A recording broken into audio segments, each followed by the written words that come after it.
Hello and welcome to June. It is June 24th, getting this in right on time.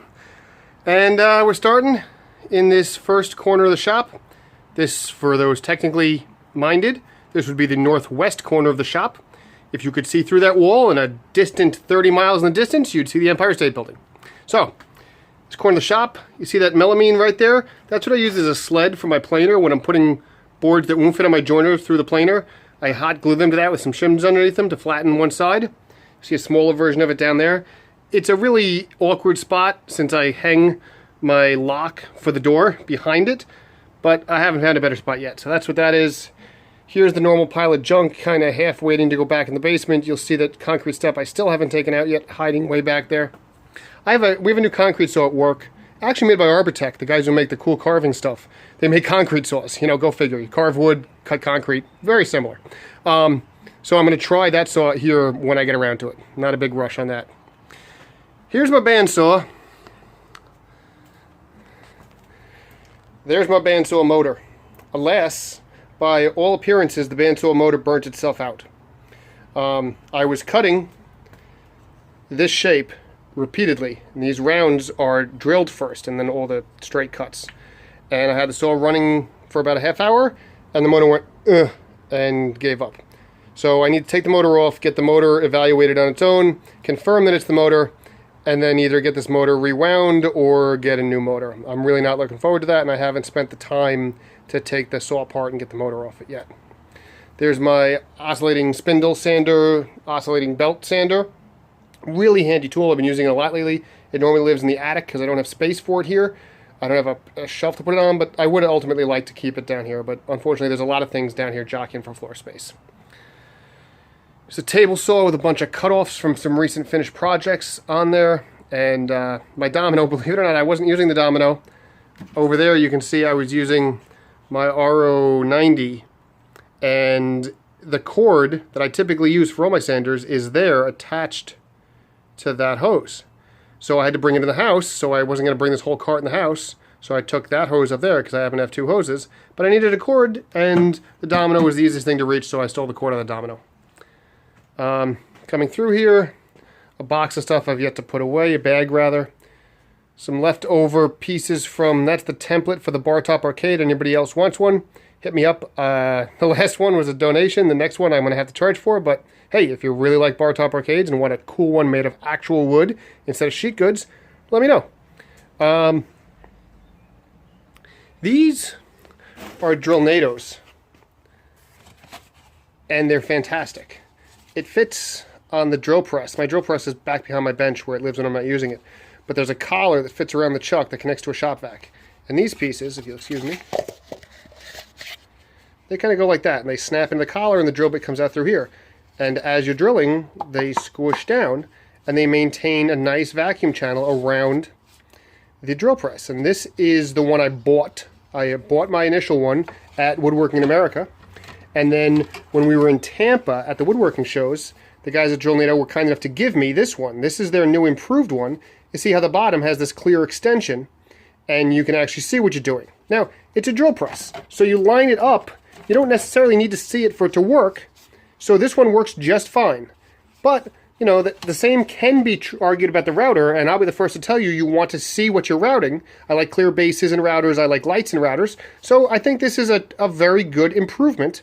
And they're listening to customers, and a lot of people have told me it looks so hokey and gimmicky, but I'll tell you, if you're doing hogging out in a drill press, or drill press intensive projects, like every fall I build Pinewood Derby cars, they're a very drill press intensive project.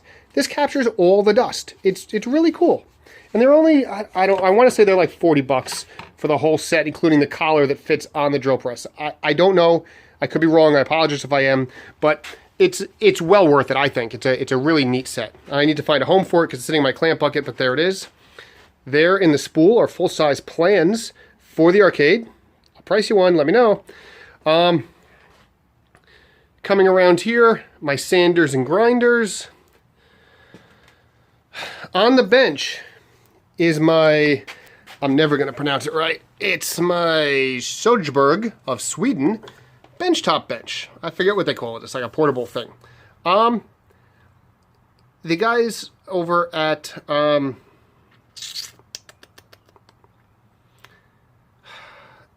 U.S. distributors of Sojaborg, whose name is escaping me now.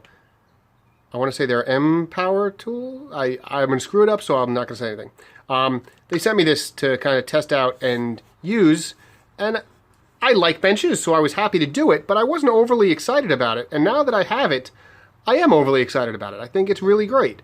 You see, it's just clamped to my existing bench with some of these Jorgensen clamps. I got 2 of them in the front. By the way, the fact that Jorgensen Pony, what's the name of the company? The Adjustable Clamp Company has apparently gone out of business. It's a damn shame, but it's kind of besides the point. However, from this vantage point, you can see my holdfast back there in the corner. So I've got 2 of these clamps right here at the front edge and 1 holdfast down in the back, and that locks it very, very tight onto my bench. So the whole bench moves when it moves. And it's useful as a surface that I can just clamp things to. The vise, it's the nicest standard vise I've ever used. It's not a great vise in that it's got this rod, the threaded rod through the middle, and the 2 poles for alignment. There are nicer vices on the market. A twin screw would be kind of nice. But for what it is, it works very, very well. The whole bench is dead flat and solid, and it's very well made. I think they go for about $200. I would seriously consider buying one. I made my dad a version of this years ago for Father's Day, and I was always going to get around to making the same one for myself. In fact, when I made the legs for his vise, I actually made a second set of legs, and I never got around to making the top for mine. But I don't think I'm going to do that anymore. I think this one's just fine. Ultimately, I may monkey with the vise, but it's a really serviceable, really useful tool. And in this case, what I have here, it's upside down now, and you can see how it carves down right now, and here it carves up, essentially, if you flipped it over. This is going to mount on the wall, and it's going to be a hanger for my headphones. So it's kind of an experiment in carving, just kind of free-form carving. I'm carving a lot with the Foredom here. See, that's a Kutzall bit on it. The Kutzall bits are fantastic. That's a medium grit one. If you go up here to my other bits, see the red is an aggressive one. That red is an aggressive one. This is a different kind. You see the pattern there? The pattern from the cone trenches terribly. The pattern from the Kutzall, which is the one on the right, it's a random pattern. While it does leave lines, it's a much nicer pattern that's much easier to remove. And there's a Kutzall ball. If you come back here, this is right off the Kutzall. And you see there are lines here, but they're not so bad. They're going to sand out pretty easily. It leaves a very, very serviceable finish. So that was nice. And this is, in fact, off the Kutzall grinder, which you'll see over here. This one's set up with a Kutzall medium grit. That's the one I was using most recently. And you see it's the same kind of thing. These grinder blades that have all the series of points on it, they trench terribly. They're terrible. I don't like them. I go from the Arbortech to the Kutzall coarse to the Kutzall medium. And I'm very happy with them. So this is just me kind of playing around. It's a bit of walnut, purple heart, maple. It's just a fun little project in the shop. There's my fan back in the corner for summer. There's a piece of garbage bag taped here, because you see this? It's actually PVC adhesive that is dried. I had to make a new baseboard cover out of PVC, so that's what that is. The saw, I continue to rave about the saw. I love the saw. I will say, as of right now, I need to realign it. My zero is ever so slightly off. It's not a big deal to realign. There's some holes here, and there's an Allen key in the back that's built into it, and I just loosen it up. This bottom piece will shift side to side, a couple test cuts, and I should be able to line it up. I don't think it's going to be a big deal to line it up, but I do need to line it up. But that's from, if I leave it at 0, it sticks out a bit, and it gets banged. So I can't fault Bosch for the fact that it needs to be aligned every once in a while. I can praise them for the fact that it's going to be easy to align. So there's that. Here's the dust collector. This old motor, not the brand new one on the bandsaw. The old one here continues to suck like the devil. These two oak strips are going to be door saddles that I have to get to. They were due in January. It's now June. It's time to do that. And then we come around here, and here's the planer. Planer's working just fine. Just scraps of different things. Some hemp rope. Here's the test piece. This is the piece I cut out of the Bar Top Arcade for the monitor, and they use it to test finishes and test the inscription I put in it. So that was just my test piece from there. And then there's my lumber. So that is the shop on June 24th, 2016. It's been a very productive month. I got the Bar Top Arcade out, which I think I got out just before the last tour, but I got that out recently, and that was in here forever.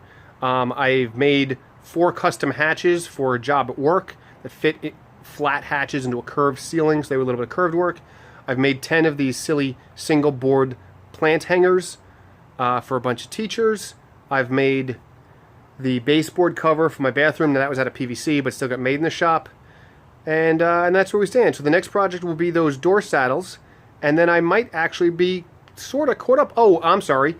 You see all that wood there? That's a new garden gate that hasn't been built yet. So I guess that's the next project after the door saddles are done. So slowly but surely, we're getting stuff built in the shop. I hope you're doing the same. Stay safe and make something.